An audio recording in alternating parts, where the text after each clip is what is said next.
இந்த காணொளி நம் அன்பு சுவிசேஷகர் டி. லாரன்ஸ் அவர்களை பற்றியது. பிறப்பால் ரோமன் கத்தோலிக் திருச்சபையை சார்ந்த இவர் தேவராஜ் மற்றும் ஜெயமேரி தம்பதியினருக்கு இரண்டாவது மகனாக 1960ஆம் ஆண்டு பிறந்தார். இவர் ஒரு கிறிஸ்தவராக பிறந்தாலும் இயேசு கிறிஸ்துவை அறியாமலே வாழ்ந்து வந்தார். சிறு வயதிலிருந்தே நாடகம், சினிமா முதலிய பொழுதுபோக்கு மூலமாக தன் வாலிப நாட்களை கழித்தார்.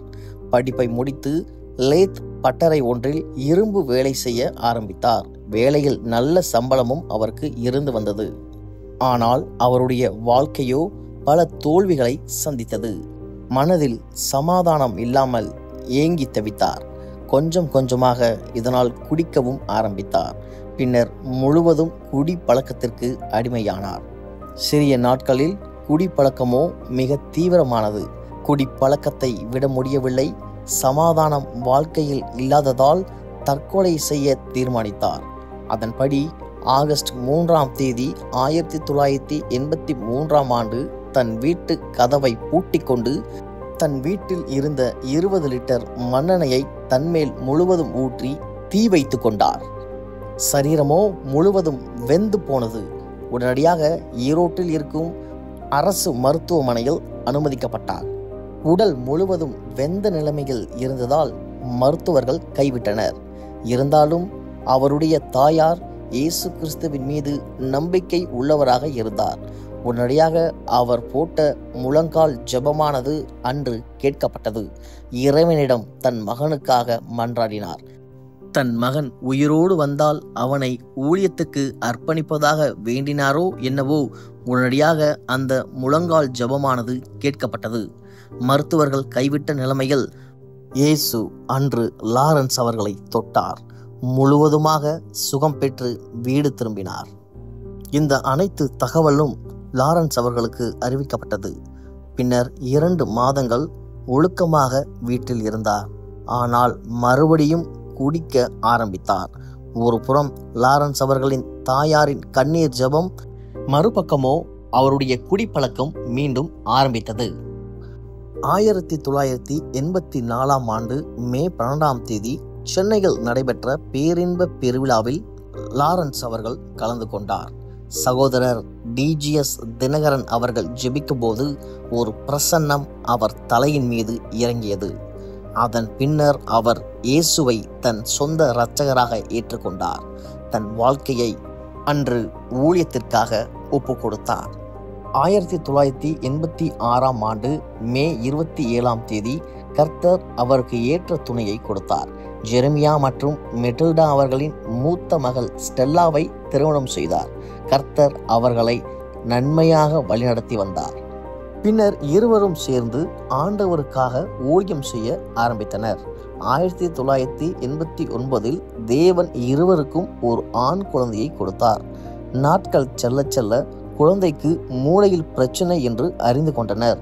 ஐயோ, என் அன்பு மகனுக்கு இப்படி ஒரு பிரச்சனையா என்று இந்த பிரச்சனை மிகப்பெரிய இடியாக அவர்கள் தலையின் மீது விழுந்தது. மகனை தூக்கி கொண்டு பல மருத்துவமனைகள், பல ட்ரீட்மெண்ட்டுகளுக்காக வெவ்வேறு இடங்களுக்கு சென்றும் அவர்களுக்கு ஒரு பயனும் அளிக்கவில்லை. சகோதரர் லாரன்ஸ் அவர்கள் அடிக்கடி அவருடைய பிரசங்கத்தில் ஒன்று சொல்லுவார். ஒவ்வொரு ஊழியக்காரனுக்கும் ஒரு முள் கொடுக்கப்படுமாம். அதை அவன் ஏற்றுக்கொண்டு இயேசு கிறிஸ்துவை நோக்கி செல்ல வேண்டும் என்று அவர் சொல்லுவார். அதேபோல் இதனை ஏற்றுக்கொண்டு இயேசுவை நோக்கி என் வாழ்க்கையை தொடர்கிறேன் என சொல்லுவார். வாழ்க்கையில் பல இன்னலான சூழ்நிலைகளை கடந்து வந்தாலும் தனது முழங்கால் மூலமாக இயேசு கிறிஸ்துவை தொடர்ந்து தரிசித்து வந்தார். 1992ஆம் ஆண்டு கர்த்தர் இவ்விருவருக்கும் ஒரு மகளை கொடுத்தார். மகளும் ஆசீர்வாதமாக வளர்ந்தாள். நாட்கள் சென்றது. 4 பேரும் ஊழியத்தை தொடர்ந்து செய்து வந்தனர். கர்த்தர் நம் அன்பு சுவிசேஷகர் லாரன்ஸ் அவர்களை நன்கு பயன்படுத்தி வந்தார். 1997ஆம் ஆண்டு வேலை காரியமாக துபாய்க்கு சென்றார். அங்கு வேலை பெரிய அளவில் அவருக்கு கிடைக்கவில்லை. இருந்தாலும் கர்த்தர் அவருக்கு அங்கேயும் பெரிய நோக்கத்தை வைத்திருந்தார். ஊழிய வாசல்கள் அவருக்கு திறக்கப்பட்டது. துபாயில் இயேசு கிறிஸ்துவின் அன்பையும் அவருடைய சமாதானத்தையும் அவர் அங்கு போதித்து வந்தார். அவர் சென்றதோ வேறு காரியத்துக்கு. ஆனால் தொடர்ந்து அவரை கொண்டு பல ஊழியங்களை ஆண்டவர் அங்கு நிறைவேற்றி முடித்தார். 3.5 ஆண்டுகள் மனுஷகுமாரனாகிய இயேசு கிறிஸ்துவினுடைய மார்பிலே யோவான் என்ற பக்தன் சாய்ந்திருந்தான். அவன் பத்மதீவுக்கு கொண்டு போகப்படுகிறான். அவன் அங்கே ஆவிக்குள்ளாக்கப்படுகின்றான். அவருடைய ஆவியை தேவன் பரத்துக்கு எடுத்துக் கொள்கிறார். அங்கே ஒருவரை பார்க்கின்றான். முற்றிலும் மாறுபட்ட தோற்றம். இந்த பூமியில இருக்கும் பொழுது சாந்தமுடையவராய் சமாதானம் நிறைந்தவராய் காணப்பட்ட அதே ஆண்டவர் இப்பொழுது பாருங்கள், வெளிப்படுத்தின விசேஷம் 1:16, 2:18, 19, 13 சொல்லுகின்றன.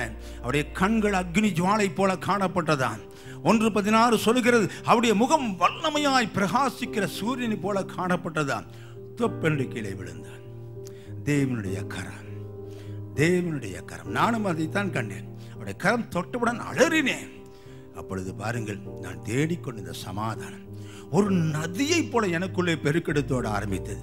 என்னை பார், என்னை பார், என்னை பார், அதை என்றும் அதை என்னை பார், அதை என்றும் அதை என்னை பார், காப்பார், உன்னை காப்பார், காத்தவர் காப்பார், இன்னும் இனிமேலும் காத்திடுவார், கலங்காதே மனமே காத்திடுவார். தமிழ்நாட்டிலும் பல இடங்களில் தொடர்ந்து ஊழியத்தை செய்து வந்தார். 2001ஆம் ஆண்டு கர்த்தர் இவர்களுக்கு ஒரு சொந்த வீட்டை கொடுத்தார். கணவன் மனைவியாக இருவரும் ஒன்றாக இணைந்து ஒரு தீர்மானம் எடுக்கிறார்கள்.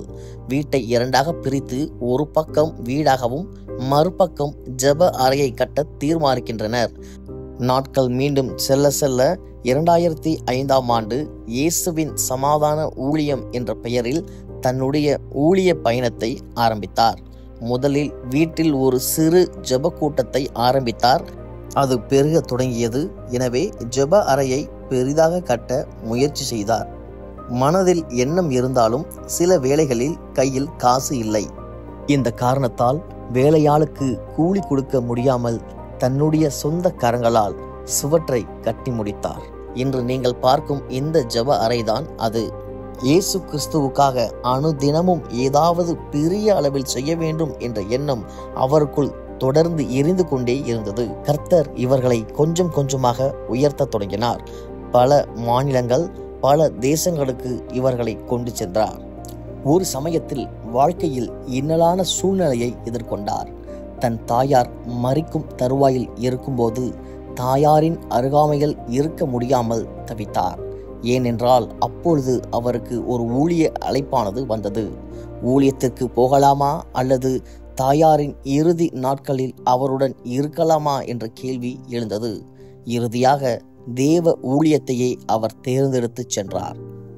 இவ்வாறு அனைத்தை காட்டிலும் இயேசு கிறிஸ்துவை அவர் அதிகமாக சிநேகித்தார். இதுதான் இன்று அவர் நமக்கு போதித்து விட்டுவிட்டு சென்றது. நம் தகப்பனார் கர்த்தருக்காக தன்னை முழுவதுமாக ஒப்பு கொடுத்தார்.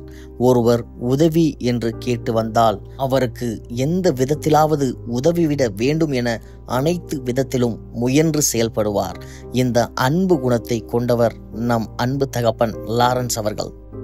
இன்று அன்பு போதகராக, அன்பு சகோதரராக, அன்பு தகப்பனாக நம்மிடம் இருந்து நம்மை விட்டு பிரிந்து சென்றுள்ளார் நம்முடைய தகப்பனார் லாரன்ஸ் அவர்கள்.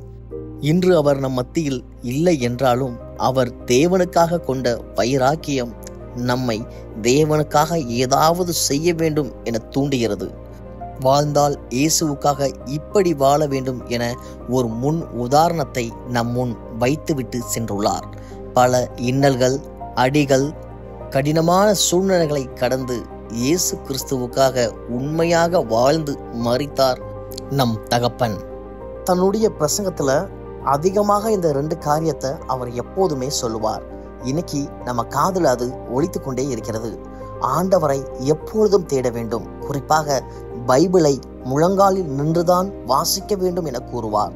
அதே போல் 2வதாக மற்றவர்களுக்கு நன்மை செய்கிறவராக சுற்றித் திரிய வேண்டும் என கூறுவார்.